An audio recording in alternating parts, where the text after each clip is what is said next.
कभी अपराध के लिए कुख्यात रहे धार जिले के गांव जैसे भूतिया, जामनिया, खैरवा जाकर अब बदलाव की मिसाल बन रहे हैं। धार एसपी मनोज कुमार सिंह की सामुदायिक पुलिसिंग पहल के चलते इन इलाकों में न सिर्फ अपराध का ग्राफ गिरा है, बल्कि अब पुलिस का गांवों में स्वागत भी होने लगा है। धार जिले का नाम देश भर में अपराध के लिए पहचाना जाता था। भूतिया, जामनिया, खैरवा, जागीर जैसे गांवों में कभी पुलिस तक जाने से कतराती थी। यहाँ के अपराधी देश के बड़ी शहरों मुंबई, दिल्ली, हैदराबाद, चेन्नई, बेंगलुरु तक में लूट, डकैती और हथियारों की तस्करी जैसे संगीन अपराधों में शामिल रहे हैं।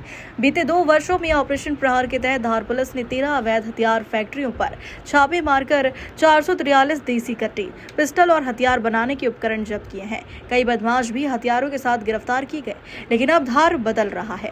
एसपी मनोज कुमार सिंह की पहल पर इन कुख्यात गांवों में सामुदायिक पुलिसिंग शुरू की गई है। पुलिस की टीम गांव-गांव जाकर लोगों को समझा रही है कि अपराध से जीवन बर्बाद होता है। बच्चों को पढ़ाई के लिए प्रेरित किया जा रहा है, युवाओं को रोजगार से जोड़ा जा रहा है।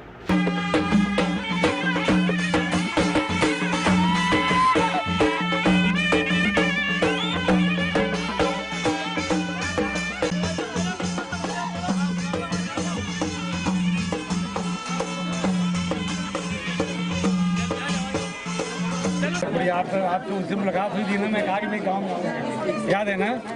हाँ, ये इनसे मुलाकात बहुत बढ़िया। अब ठीक लग रहा होगा है करने से, बहुत बढ़िया। भगत बन गया ये, बहुत सुंदर। चलो बधाई।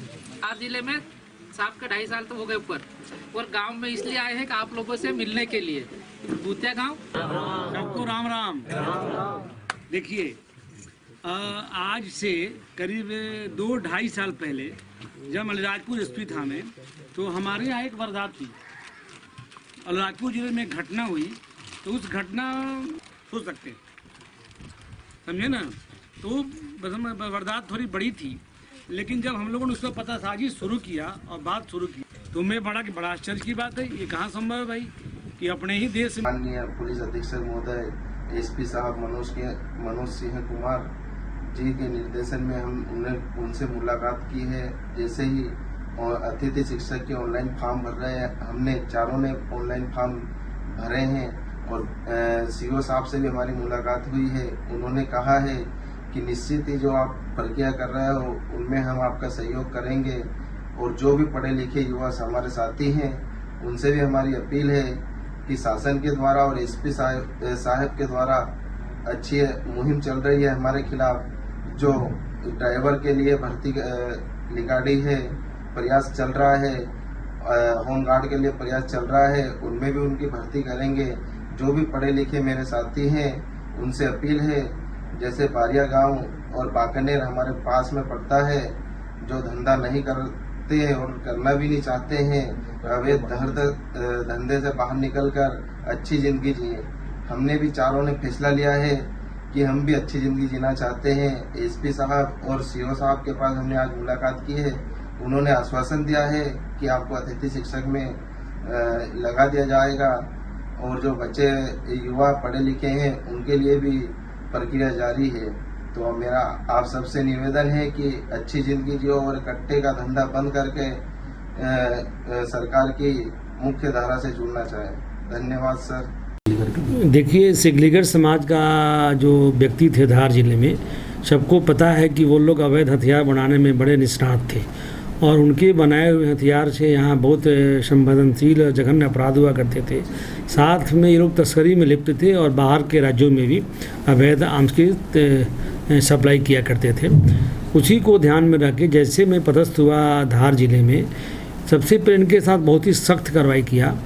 कुल मिलाकर के 13 फैक्ट्रियाँ को नेस्तनाबूद किया। पिछले 2 सालों में 743 हथियार जब्त हुए, और बड़े बड़े गैंग को हम लोगों ने नेस्तनाबूद किया। आज सब लोग सलाखों के अंदर हैं।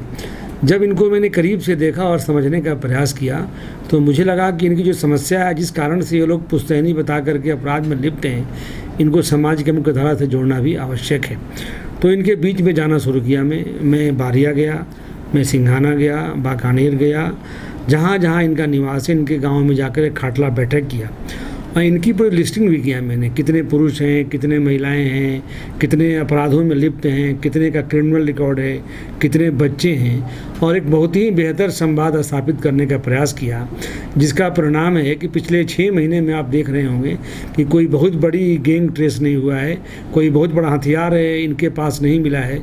इसलिए नहीं कि हम लोग प्रयास नहीं कर रहे, हम खोज नहीं रहे, इसलिए नहीं मिल रहा है कि वो लोग अपने धंधे से अलग हो रहे हैं और उनकी माइंडसेट ऐसा उनका बन गया है कि हम लोगों को इन सब चीज़ों से हट करके और एक समाज के मुख्य धारा से जोड़ना है।